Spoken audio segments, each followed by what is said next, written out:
Hello, welcome to our RecapPlus channel with me Matthew. Today we will watch a recap movie called Mechanic, Resurrection, released in 2016. This is a spoiler content video, so please turn on the subtitle and let's start the story. The movie begins in Rio de Janeiro, Brazil, where Arthur Bishop is attempting to lead a tranquil life, trying to forget his previous career as a hitman. He has gone to great lengths to pretend he's dead and alter his identity to remain under the radar. He owns an impressive yacht in a prime tourist location by the sea. Just to be cautious, he's installed a hidden surprise on the boat to deter potential thieves, a concealed bomb. However, one day, Arthur decides to visit his usual seaside restaurant where everyone knows him. But as soon as he sits down, out of nowhere, a random woman named Renee approaches him. She asserts that she's been tracking him for a long time. As it turns out, she works for a very shady boss who wants Arthur to discreetly eliminate 3 individuals, making their deaths look natural. This leaves Arthur bewildered, and he attempts to make a quick exit. However, Renee drops a bombshell. She'll reveal his location if he doesn't cooperate. Arthur scans the area and notices that Renee is not alone. She's accompanied by heavily armed associates. When she tries to take a picture of him, he turns the tables and photographs her instead, leaving her flabbergasted. Things heat up, and Renee draws a gun. But before she can use it, Arthur manipulates the furniture, trapping her. The associates all converge on Arthur simultaneously, but since he's the main character, he defeats them effortlessly without even messing up his hair. Feeling a bit outnumbered, he seizes the opportunity to make a bold leap onto the roof of a passing sky tram. But to his surprise, Renee and her gang are in hot pursuit, firing at him from inside the tram. Renee even tries to climb up to him. But Arthur has a different plan. He executes a death-defying leap onto the back of a hang glider, leaving them all behind in the dust. When night falls, he returns to his boat, only to discover suspicious individuals inspecting it. This sets off alarm bells, prompting him to trigger the bombs he strategically placed. Boom! The luxurious yacht transforms into a pyrotechnic display, instantly neutralizing the threats. Following all the excitement, Arthur stores his equipment in an old container, including counterfeit passports and a mobile phone. He grabs some cash and decides to take a vacation on a remote island. There, he reconnects with his friend May, who graciously offers him lodging in a hut that has been untouched for years. After May departs, Arthur enters his room and uncovers a hidden cache of additional gear concealed beneath the wooden floor. Determined to safeguard himself and unearth information about Renee, he commences an investigation using a covert system. Before long, he uploads the picture he took of Renee earlier and uncovers her connections to a highly dubious figure named Crane, someone Arthur is unfortunately familiar with from his troubled past. The day after, a lady named Gina arrives at May's beach resort, looking for first aid supplies for her bruises. May notices her injuries and asks about them, but Gina stays quiet and leaves. Later that night, May hears screams from a nearby boat and sees Gina being mistreated by a man named Frank violently. Worried about her safety, May rushes to Arthur for help, even though he is hesitant at first. But because he feels responsible for May, he checks out the situation with his binoculars and then goes to the boat. Despite his attempts to talk to Frank, things turn physical when Frank tries to use a weapon. In the end, Frank accidentally hits his head on a metal pole and dies. Seeing Frank's lifeless body, Gina faints. May safely brings her to the shore while Arthur searches the boat. To his surprise, he finds a gun, Gina's passport, and a phone with a picture of himself on it. This discovery unsettles Arthur, so he sets the boat on fire and goes back to the hut.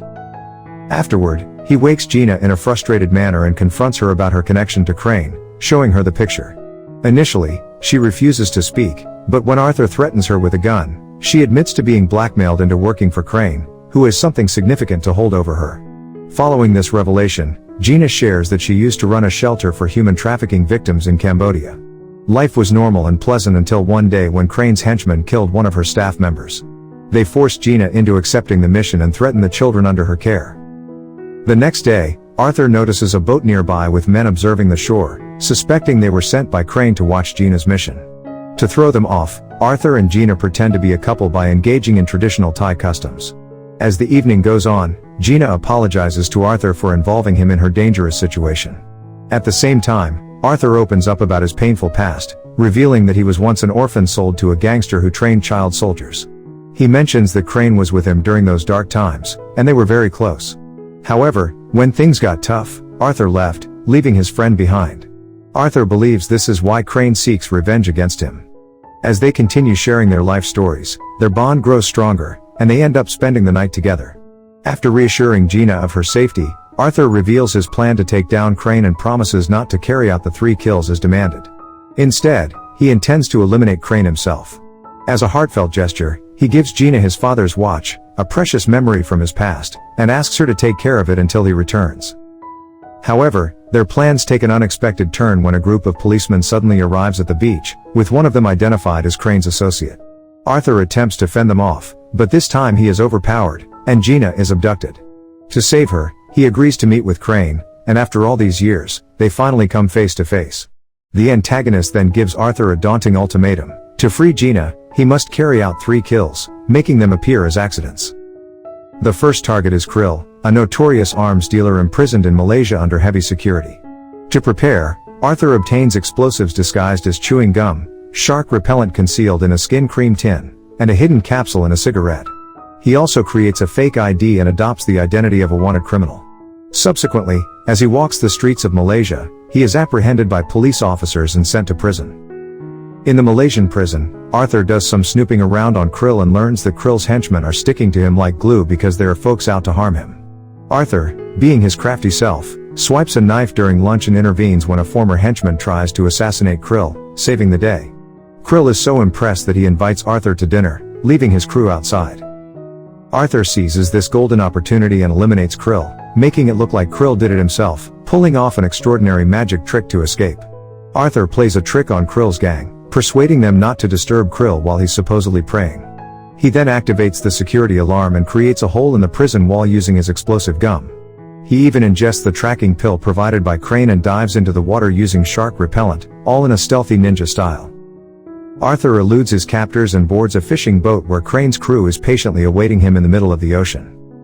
In the next scene, Crane presents a video as evidence that Gina is safe and assigns Arthur his next target, Adrian Cook, a human trafficker down under in Australia. He even throws in a tight 36-hour deadline for the job. Without wasting any time, Arthur conducts thorough detective work and discovers that Cook's penthouse is like a fortress, except for an unusual pool extending over the street. Arthur concocts a brilliant plan to infiltrate Cook's place from below. He disguises himself as a wealthy individual, arranges a meeting with a realtor for the apartment beneath Cook's, and covertly acquires a copy of the keys while the realtor isn't looking. The following day, disguised as a handyman, Arthur embarks on his mission. Using his pilfered keys, he gains access to the apartment beneath Cook's and opens a glass trapdoor to access the pool area. Once beneath the pool, he drills a hole and sets up a special explosive device.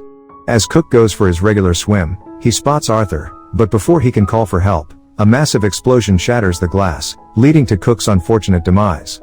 Crane, likely watching this on the news, might even give Arthur a well-deserved round of applause for his ingenious move.